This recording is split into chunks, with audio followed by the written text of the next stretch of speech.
This is it, folks, the moment you've all been waiting for. Superman Month starts now. Make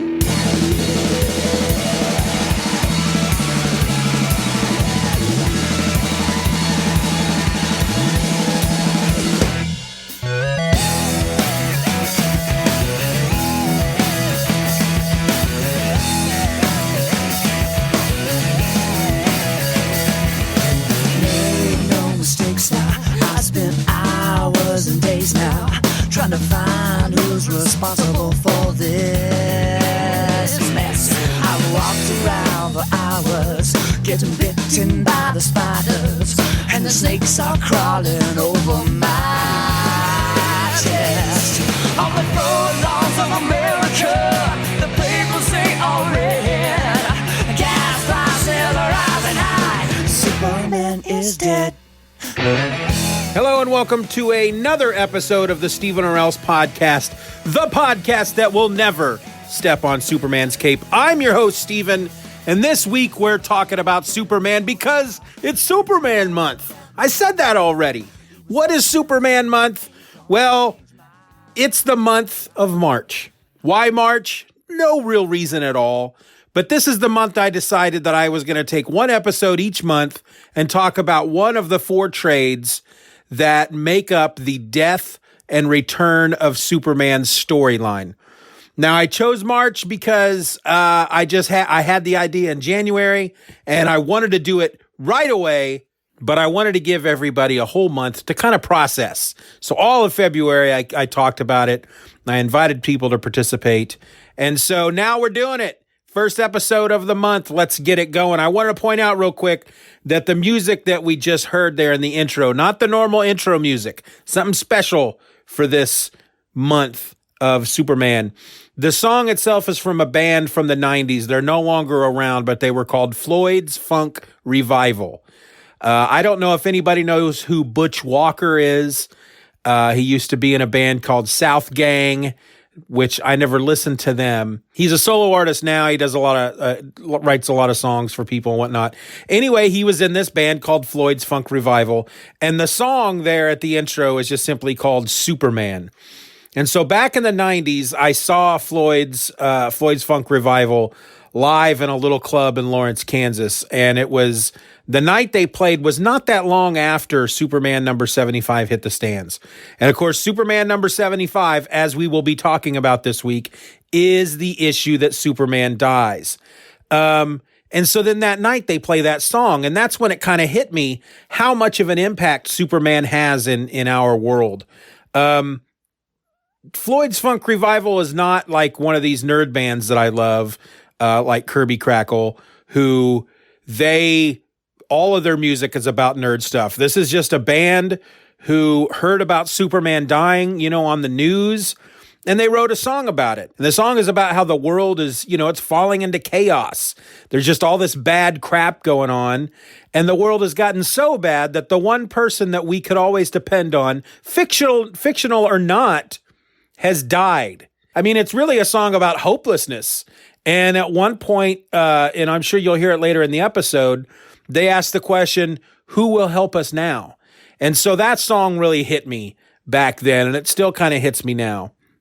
All right, so before we get deeper into this week's subject, it's time for a little segment that I like to call Announcements or Else.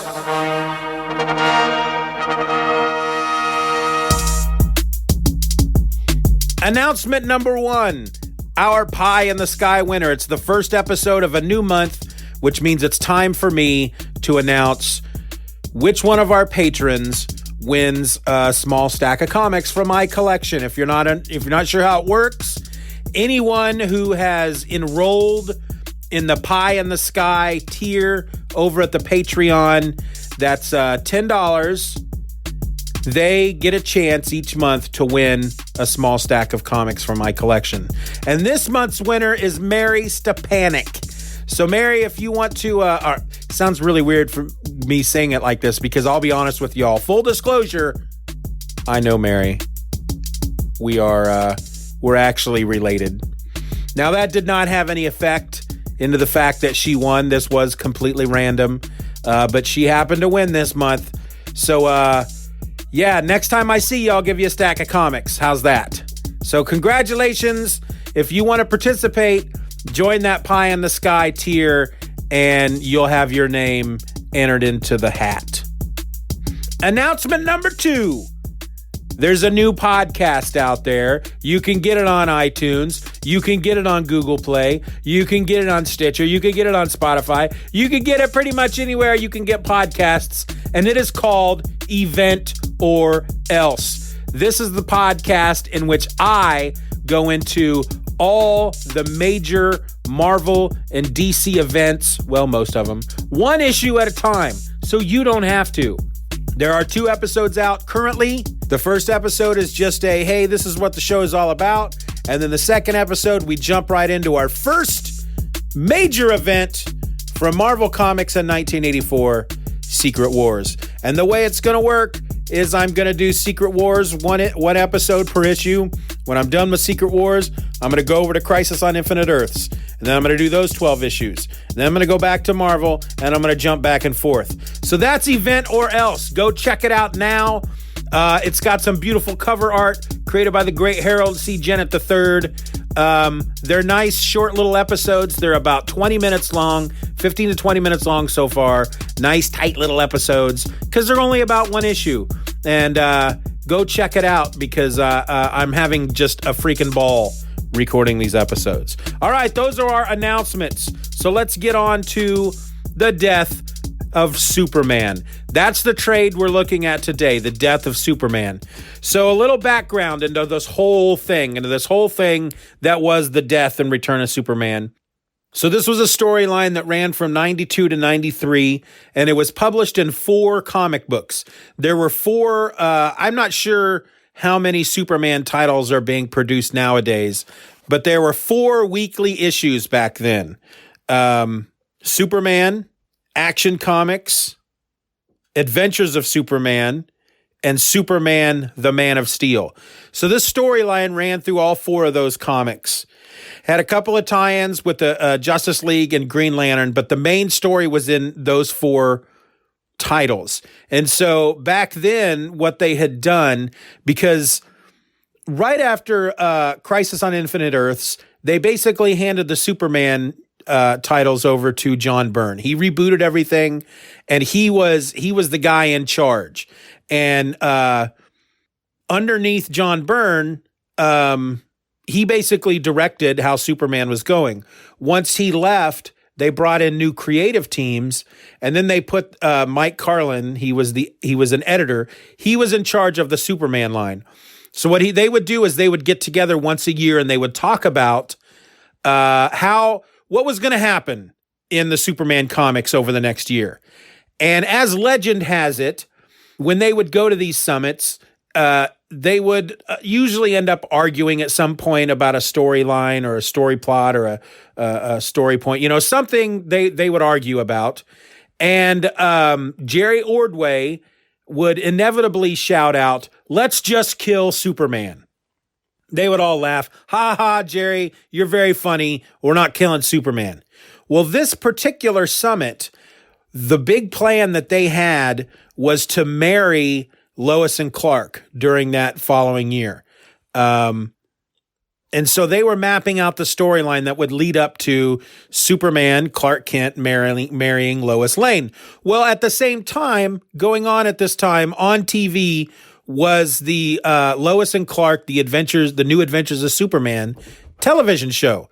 This was had Dean Cain as Superman / Clark Kent and Terry Hatcher as Lois Lane.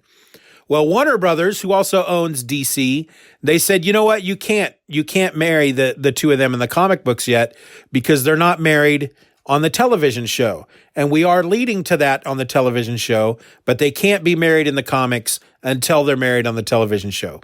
So that kind of threw their plans, right out the window.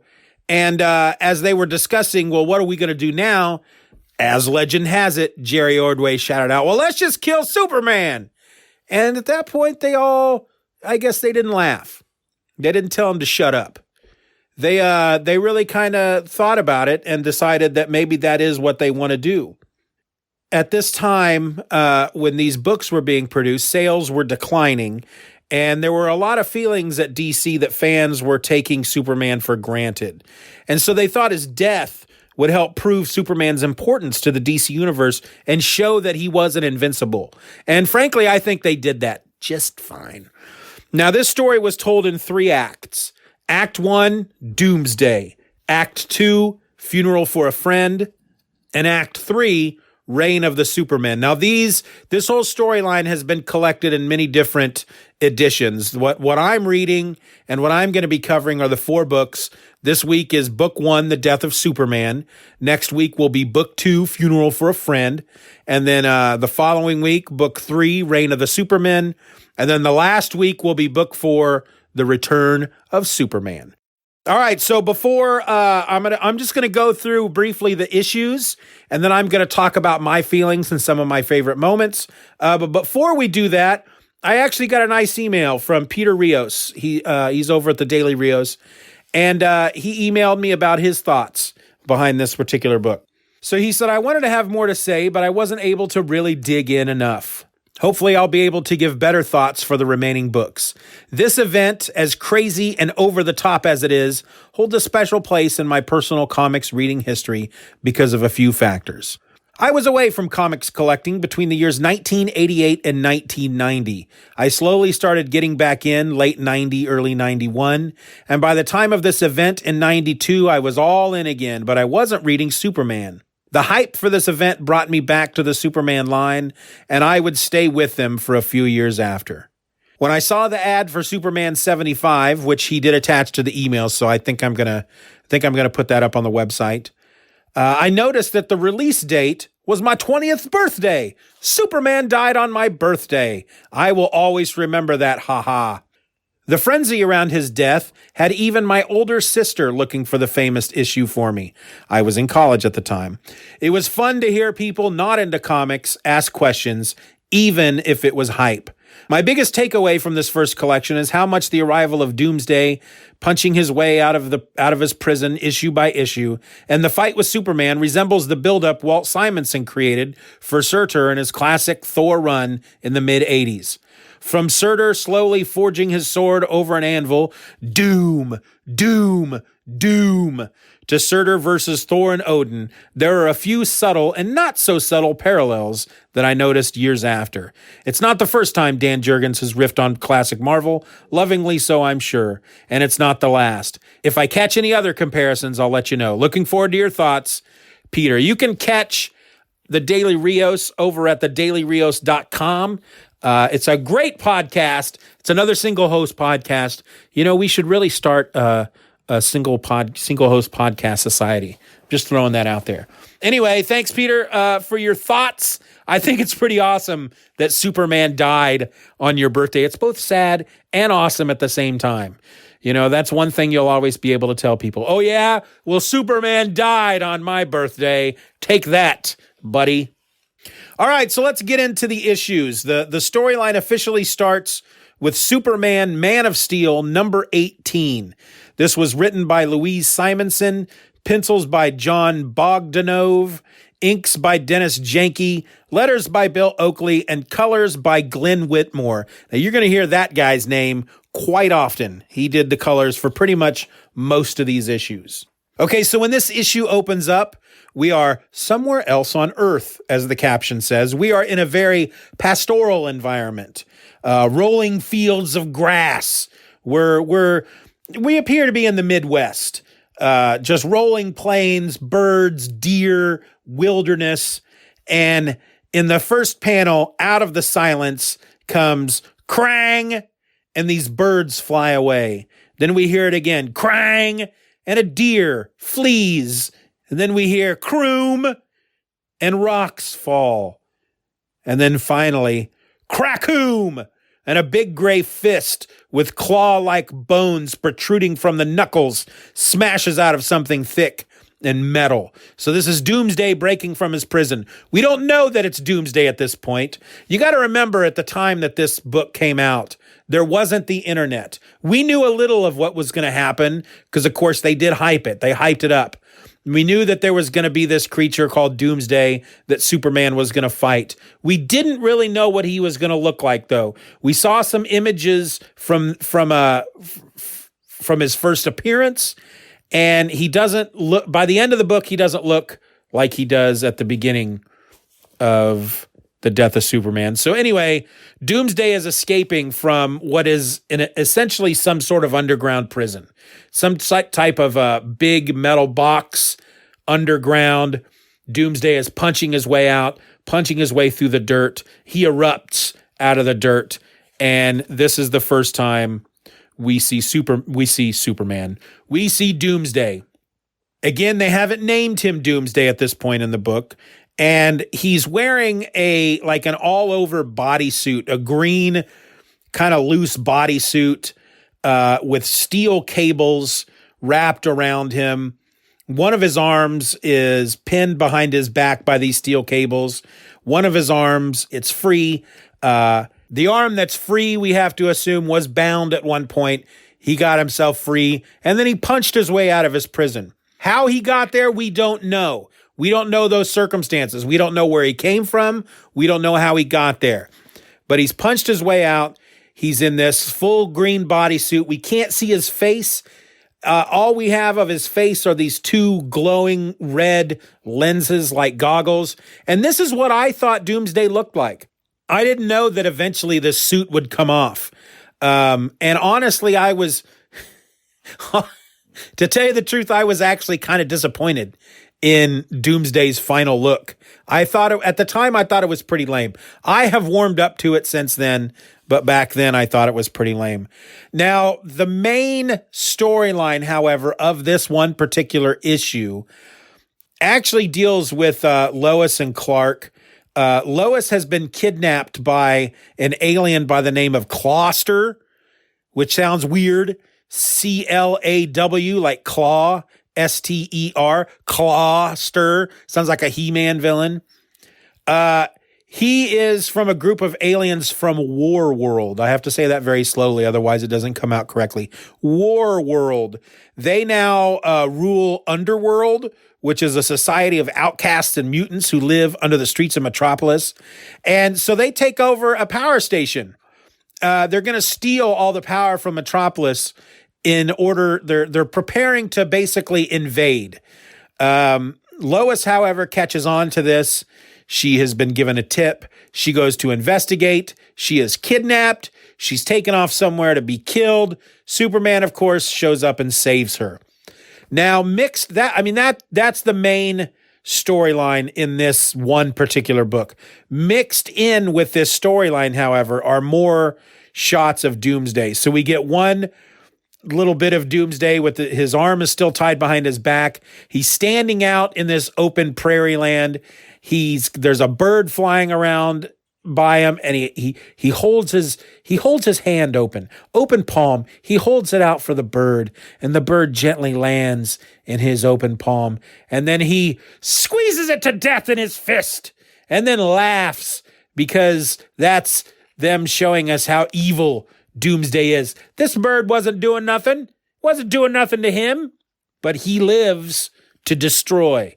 The next time we see Doomsday, he's on the move. He comes across a tree in his path, and it's a great big tree. Instead of going around the tree, Doomsday punches the tree into toothpicks, which shows that Doomsday doesn't let anything get in his way. The next time we see Doomsday, he is now somewhat, he's near civilization. He is under an overpass. So he's standing on a highway of some sort. There's cars on the highway with him under this overpass. There's cars on the overpass.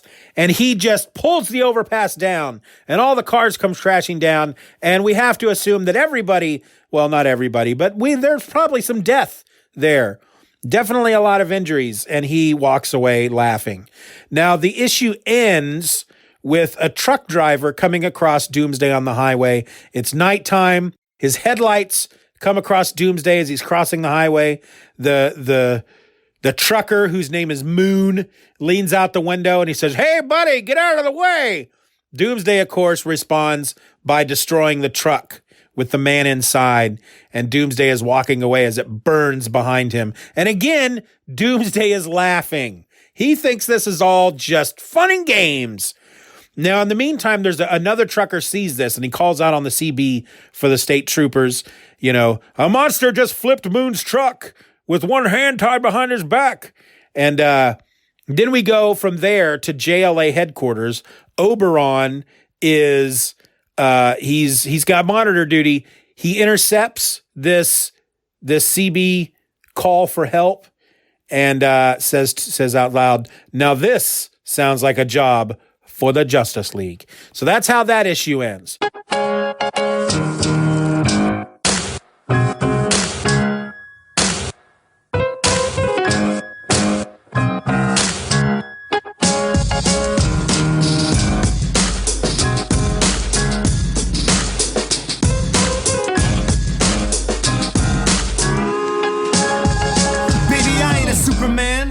Clark Kent, just a simpleton, yes, just a civilian. These other ladies, they be talking about super strength and heat vision. I ain't got either of them, so keep fishing.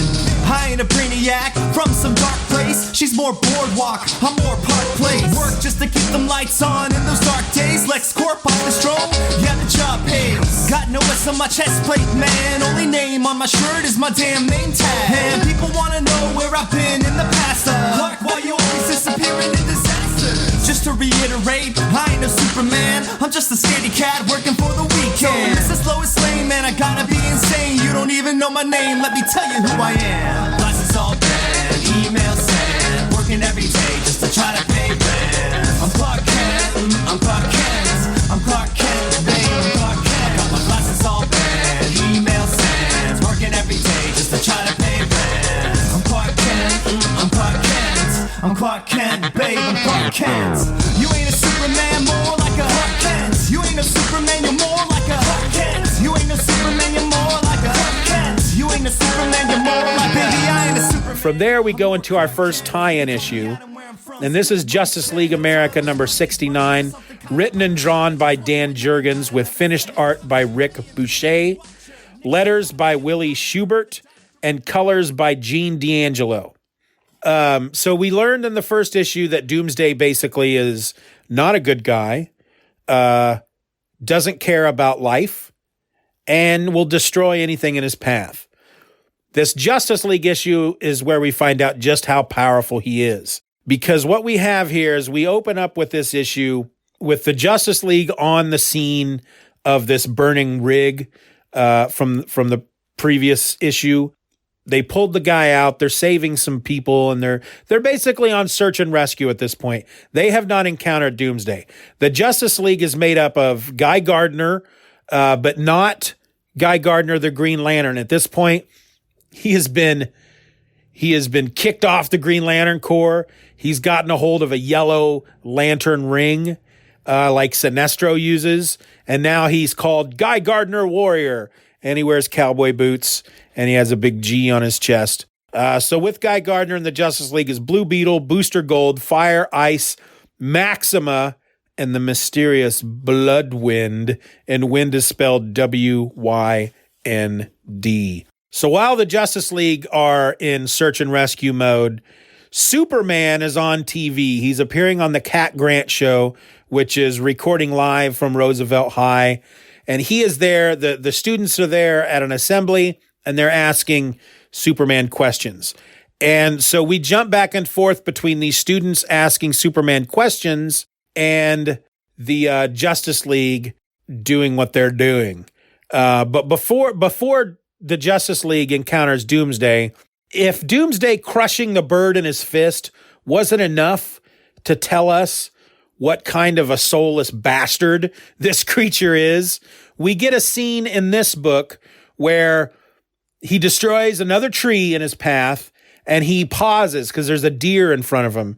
And the deer, for some reason, must be like the bravest deer alive, because the deer watches Doomsday shatter a tree with his fist, And the deer he's just sticking around. He's like, well, that's pretty cool, man. And Doomsday holds his hand out again, and the deer comes up and sniffs at it. And Doomsday reaches out and grabs the deer by the throat and breaks its neck. And then laughs, ha ha, ha ha, stupid deer. He didn't actually say it, but he does laugh. So then overhead, after this happens, here comes the Beatles airship, the Bug. It's flying overhead. They're following this path of destruction, trying to find the creature that did it. Doomsday sees him up there. He grabs part of this tree trunk from this tree that he shattered. He throws it like a javelin at the Bug. It pierces the Bug and it just basically destroys it.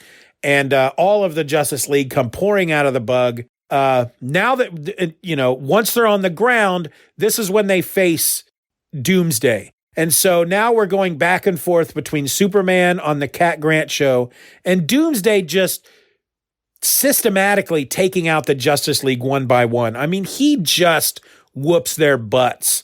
He brutally beats Blue Beetle. I mean, Blue Beetle has no superpowers at all. And Doomsday just beats him nearly to death. Guy Gardner goes up against him and Doomsday let's just put it this way. By the time Doomsday is done with Guy Gardner, he's still alive, but his face is so puffy and swollen that he can no longer see. So eventually, over at the Cat Grant show, the producer comes in and he says, we've cut, we've had to go over to live news coverage of this monster taking out the Justice League. And I think it's in Ohio is where this is happening. So, of course, Superman's like, well, I've got to go handle this, and he takes off. So we get back to the Justice League. Booster is one of the last few left. It's basically just, well, Beetle's down. The rest of them are left, but they're not quite, they're pretty beat up. But Doomsday pounds on Booster until he basically destroys Booster's force field. Hits him one more time. Booster goes flying into the sky, only to be caught by Superman. And it's here where Booster says to Superman, it's like Doomsday is here. And now we have Doomsday's official name. From there, we go to Superman number 74, written and drawn by Dan Jurgens with finished art by Brett Breeding, letters by John Costanza, and colors by Glenn Whitmore. Okay, so the Beetle's out, and he might be dying. And Ice convinces Maxima to take Beetle to the hospital. Maxima doesn't want to go. She's a warrior. She feels her place is there, but Ice convinces her. In the meantime, one of the students from Roosevelt High, Mitch, he goes home. He's one of these, he's got a backwards hat and long hair. I think he's got a Guns N' Roses shirt on or something. And he's he's an unhappy teenager. He goes home. His mom is a single mom. She's got a baby girl. He's upset that there's no soda in the house, and he's giving her a hard time for it. And then suddenly, Ice comes crashing right into their kitchen. The fight with Doomsday is happening just practically outside, and because of the fight, Doomsday hurls Ice right into their kitchen. So Mitch goes running outside and he finds Doomsday out there with the Justice League, and Superman and Booster Gold show up. And the first thing that happens is Doomsday punches Superman in the chest, but Superman takes it. He just stands there and he's like, ha, whatever. And then Doomsday just kicks him in the gut, and boom, Superman goes flying through the house. So Superman, Guy Gardner, Fire, and Bloodwind all get together. Because Fire can shoot fire, Guy Gardner's got his ring, Superman's got his heat vision, and Bloodwind has some kind of mental attack. I'm not exactly sure, some kind of energy mental thing. Anyway, they all just open up on Doomsday. And like I said, Guy Gardner he's all puffy, he can't see, and he basically he tells somebody, just guide my fist, and we'll blast at him. But it doesn't work. All it does is destroy, break the steel cables and free his other hand. So all they really did was basically help him out. So Doomsday at that point takes out Booster and Guy, and it's just Superman and Bloodwind left to take on Doomsday. They attack. The Doomsday grabs Bloodwind as he's about to use his eye beams, and they strike a gas line, and the house goes up in flames. Doomsday leaps away. Superman flies out after Doomsday, but Mitch now is in this burning house with his mom and his little baby sister, and he's calling out to Superman. Superman's in the air, and he's like, this might be my only chance to get to Doomsday, but of course, he can't not go back and save them. But that's kind of that's the cliffhanger of this issue. Superman's deciding whether or not he should go after Doomsday or come back and help this family. The next issue is The Adventures of Superman number 497, written by Jerry Ordway with pencils by Tom Grummett, who I love, inks by Doug Hazelwood, letters by Albert de Guzman, and colors by Glenn Whitmore. Okay, so this is the issue that starts the countdown. This issue, each page has just 4 panels on it. This is the countdown, 4 issues to go. 4 panels per page, 4 issues to go. So Mitch and his family are trapped in the burning house. Mitch calls for help. Superman he flies down and helps. And it's at this point that he kind of realizes he may have to take on Doomsday by himself. But then Maxima comes back. She's taken Blue Beetle to the hospital. She's now back. So the two just take it to Doomsday, man. And there's no holding back for Maxima. Superman, at this point, he's really still kind of holding back. Superman very rarely goes up against somebody that he can just let it all loose. And so he's usually used to just, because he's not a killer. Maxima, on the other hand, she's ready to kill this dude. So she's just going at him. But she is endangering innocent people as she does this, and eventually causes a gas station to explode, which causes Superman to black out for a moment. And when he comes to, Guardian is there. He's like DC's Captain America, because he's got a shield. Doomsday's gone. Maxim is still down. And it's here that Superman realizes that he's got to do this alone. And that takes us into Action Comics number 684. This is written by Roger Stern with art by Jackson Geiss and Dennis Rodier, letters by Bill Oakley, and colors by the great Glenn Whitmore. So we're continuing the countdown now. Every page in this issue has 3 panels. Superman and Doomsday, they continue to slug it out across the country. And there's this wonderful scene where this guy is driving his car and he's about to hit Doomsday. But instead, Doomsday grabs the car and just hurtles it into the sky where Superman catches it. But the best part of this whole scene is this guy's thought balloons. And you know what?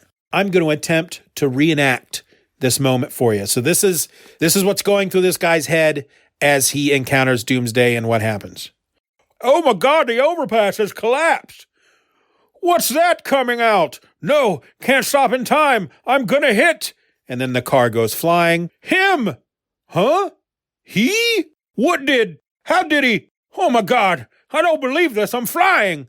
This can't be happening. I must be dreaming. That's it. I've dozed off at the wheel. Gotta wake up before I have an accident. Then he shouts out loud, "Wake up, Charlie!" Then back to his thought balloons. Wow, must be nearly a mile up. Everything looks so pretty from up here. So real. And then he says out loud, "What's the matter with me? Wake up already!" Then back to his head. Feels like we're slowing down. Oh my God, the car's tipping backwards. This is no dream. I'm gonna die.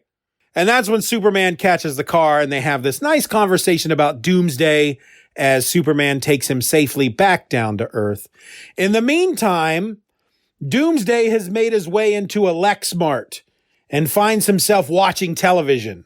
And there's a commercial for a wrestling match on, and I will once again recreate this moment for you. Hey you, yeah, I'm talking to you. Come closer. You don't want to miss a single moment of the greatest spectacle in the history of professional wrestling. I'm talking tag teams. I'm talking steel cages. I'm talking about War Bash 9000 this weekend at the Metropolis Arena. I'm Major Mayhem, troopers, and I'm out for blood. I'm taking on the mighty gorilla, Ugly Ben Studley, and the masked Bone Crusher, and I will prevail. This time it's war. Pro wrestling as you've never seen it before this weekend at Metropolis Arena. Metropolis Arena. Metropolis Arena. Now, where you gonna go? So this commercial just seems to be right up Doomsday's street because he can't stop watching it. He's riveted. His eyeballs are glued to the television. And this is when he speaks for the first time saying, Metropolis. And off he goes.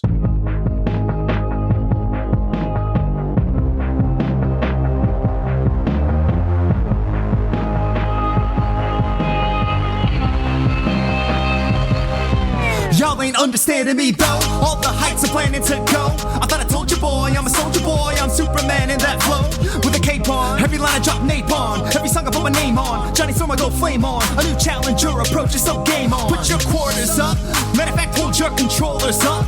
To all the players in the house, don't give up. Let me show y'all what's up. WarRock's the name and I'm still the same. Silver Age and a damn thing changed. Murder World when you're in the arcade. Danger Room is the place where I train. Murk with the mouth so it hurts the shot. When I break that jaw, you can call me Kane. Perfectly able, time slide in the present like cable.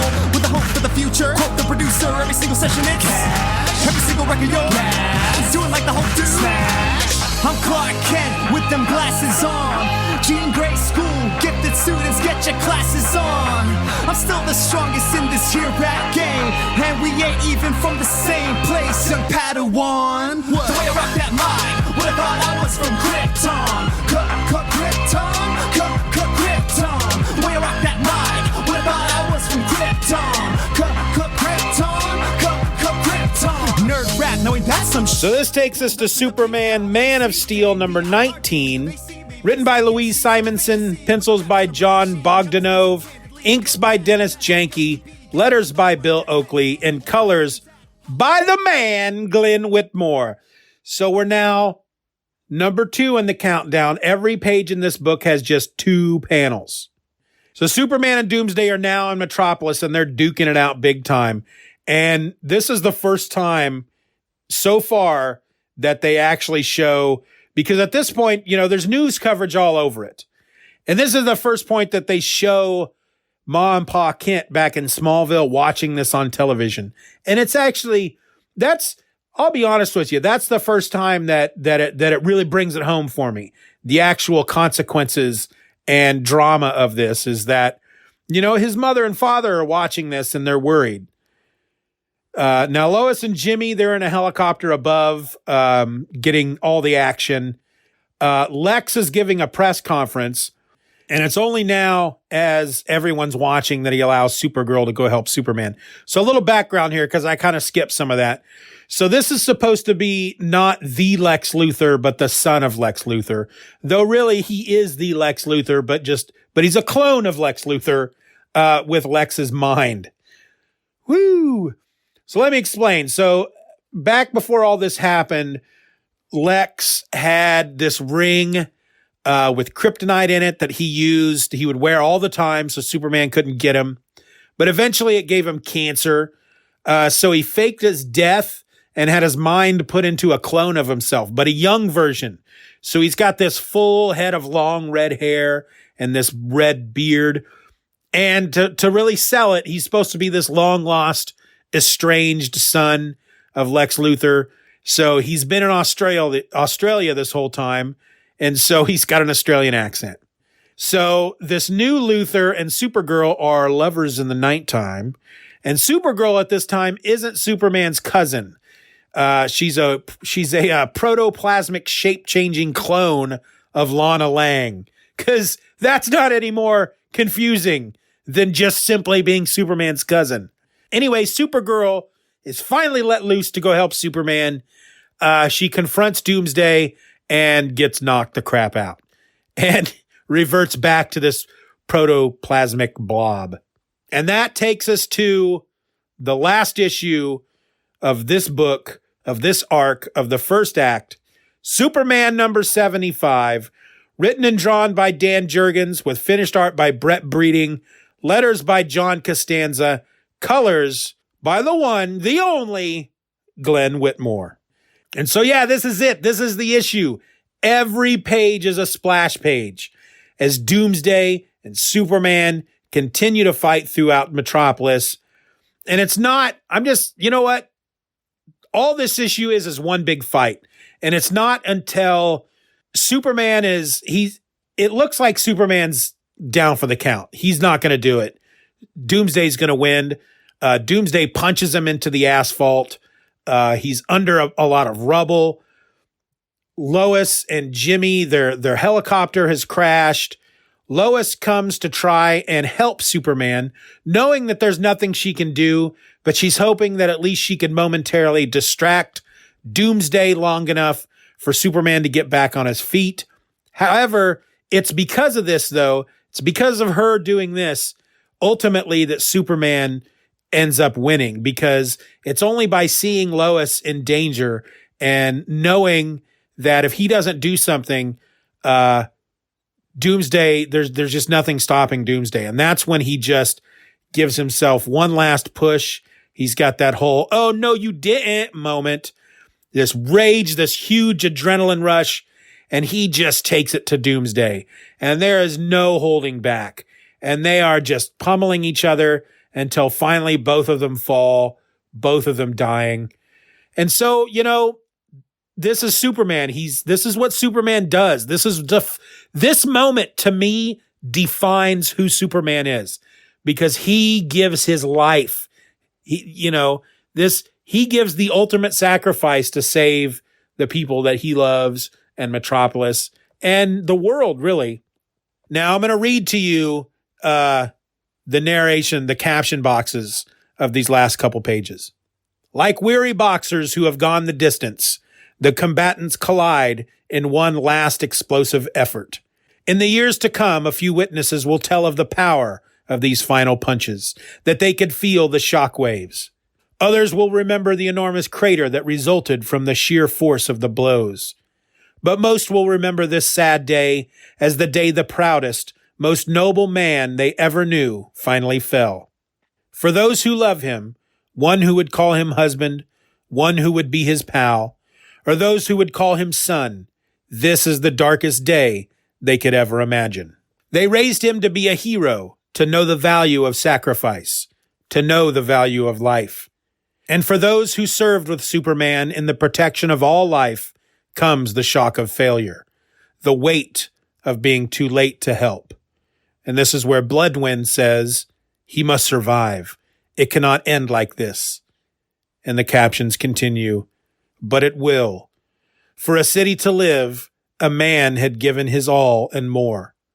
So now we come to the 2-panel spread of Lois holding Superman's broken and bruised body. She's in tears.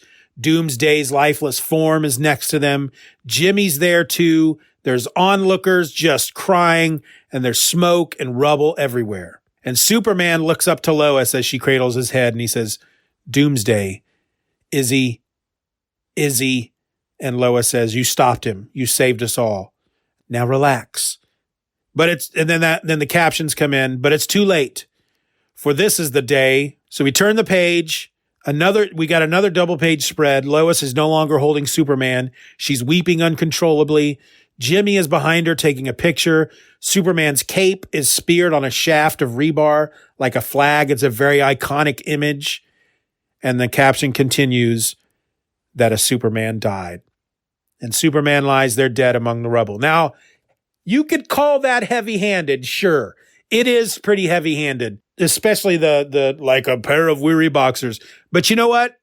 This is probably the third time I've read this. I read it once weekly when it was coming out. I read it again to my son when he was probably 5 or 6, so about 10 years ago. And just reading it again, it still gets me. It still gets me. I get a little misty. I get a little teary-eyed. And, it's what I love about Superman, that he is willing to put he put his life on the line to save everybody. And, his last thought as he's drifting off into the big sleep is concern on whether or not he managed to do what he needed to do. His concern ultimately, by asking Lois about Doomsday, he didn't say, his last words weren't, Lois, know that I will always love you, or tell mom and pa that I love them, or tell mom and pa not to worry, and any of that. His main thought was, did I stop doomsday? Because if I didn't, then maybe I need to try to find more within me. And there's a part of me that feels like if he hadn't stopped doomsday at that point, if Lois had said, doomsday's still alive, I feel that Superman would have picked himself back up. But doomsday's gone. There's nothing left within Clark.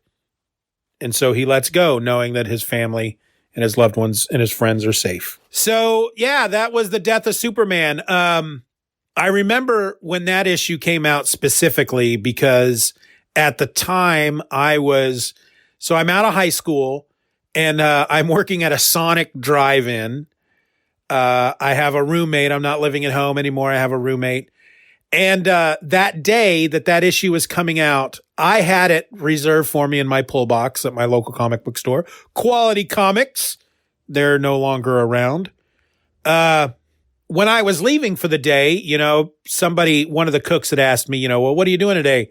I'm going to the comic book store. The Superman number 75 comes out. Oh, yeah. Isn't that when Superman dies? I said, yeah, that is when Superman dies. I saw that on the news. And so she gave me some money and said, pick me up a couple copies. And this was an older lady. And the only reason she wanted it, honestly, was because she thought it would be worth money someday. And they're not that I'm aware of.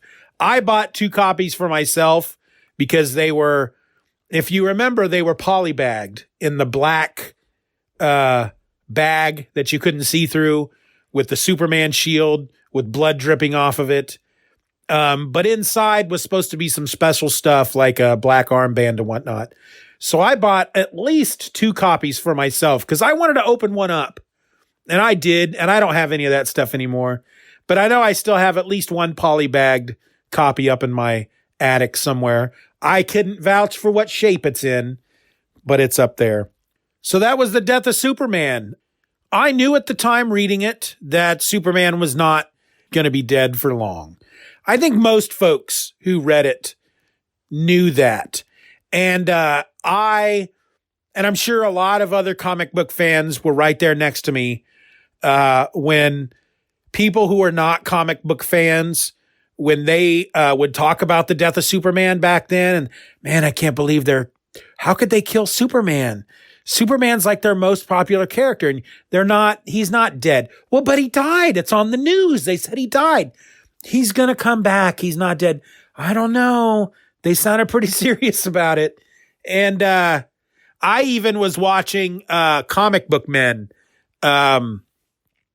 that AMC show, just recently. I fall asleep to it because I don't have to pay a lot of attention to that. So it's easy for me to fall asleep to. But the episode had somebody coming in trying to sell one of the polybagged copies of Superman number 75. It was the platinum version, I guess. It had a gray bloody Superman shield on the front of it. So it wasn't as common as the one I have, but still apparently they kind of told the guy, yeah, it's still not worth all that much. But if you ever watch Comic Book Men, they go back and forth between the comic book store and then Kevin Smith with the Comic Book Men in a studio doing a podcast. And so they were talking about when Superman died back then, and Kevin Smith was talking about Walt, who runs the comic book store. He said, basically, you knew that Superman was coming back. I, on the other hand, I just thought he was dead, and I just couldn't believe. I was mourning his loss. I couldn't believe that they would kill somebody like Superman. I remember distinctly telling you, what are they going to do now? What are they going to do without Superman?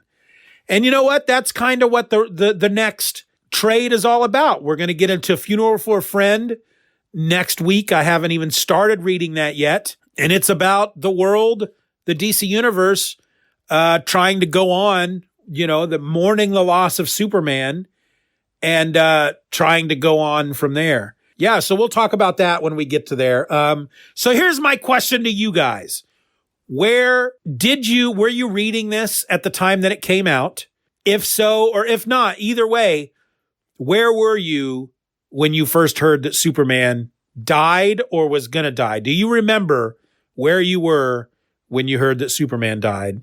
And how did you feel about it? The Floyd's Funk Revival apparently felt pretty strongly about it because they wrote a song about it. So I'm curious to see how everybody else reacted. Now, there was a lot of stuff that I didn't really touch on in this trade that we're going to get into when we get into the next few trades. There was a point where Doomsday and Superman are fighting in this place called the Habitat, which is part of the Cadmus Project, which has they do a lot of cloning there. That'll be a big key thing that'll come up later in these issues. But yeah, we'll talk about that when we get that. Guardian will have a bigger role at one point. So yeah, how did you react? Where were you when Superman died? What was your reaction? I would love to hear your thoughts. You can send those thoughts to me through email at stevenorelse@gmail.com, or you can leave a comment to the episode on the site at stevenorelse.com. You can follow me on both Twitter and Instagram by searching for @SteevenOrelse.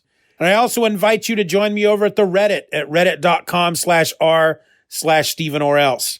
If you feel like throwing a little support my way, you can do that over at the Patreon. That's patreon.com/SteevenOrr.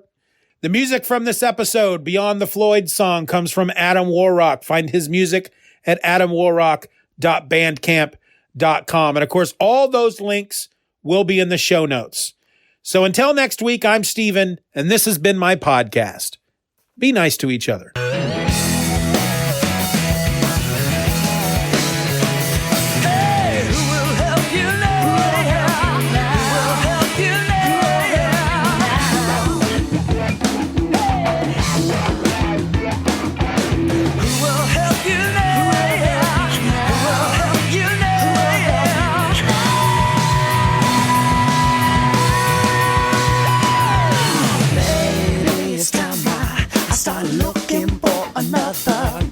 Pretend a new hero, always gonna save the day. So when I feel like I'm falling off another tall building, there'll be someone that catch me faster than a speeding train.